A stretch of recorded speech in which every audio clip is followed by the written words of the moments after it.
The Oz Day 10K wheelchair race wrapped up when we last spoke to you. Does that mean the athletes are enjoying a bit of time off now? I can't tell you how hot it looked out here, Tom, as they made their way through the iconic streets of the Rocks here in Sydney in this blistering heat. But they were absolute troops. They smashed it out. This was the 31st GIO Oz Day 10K wheelchair race.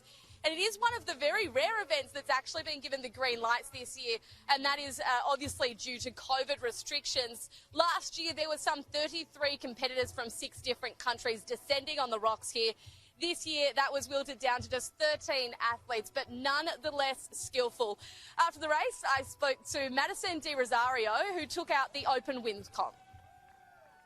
I'm just so pleased to be back out racing, to be honest. Like, it's been 12 months since we've raced on the road. We've had a handful of domestic track events in the last couple of months, but I miss the road. It's definitely where I spend most of my time racing, so it's so nice to be back out here. And to do it in Sydney, it's always such a good day.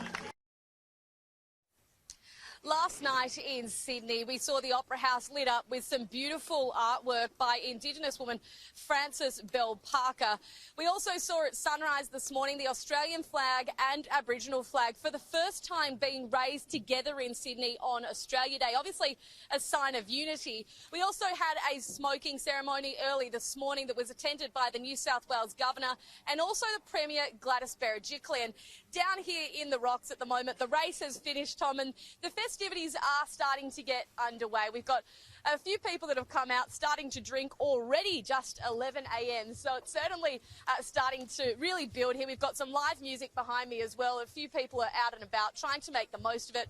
But of course, this is becoming an increasingly contentious day and emotions are running high. As the community tries to navigate this, the Premier Gladys Berejiklian says we can only heal together. But as we come here to acknowledge and celebrate these freedoms, we must also recognise, as a mature and decent nation, that today is a day that causes pain for some of our First Nations people. We cannot and should never deny any aspect of our history or the key milestones that have made us the nation we are today. As we raise the Aboriginal flag alongside the flag of Australia, it renews my hope that each passing Australia Day brings us closer to being truly one mob.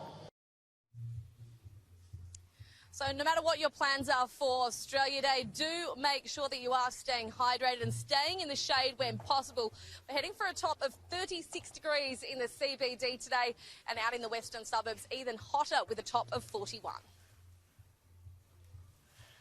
Thankfully, cool change coming through eventually, so I'm sure everyone will be waiting for that. Charlotte, thank you.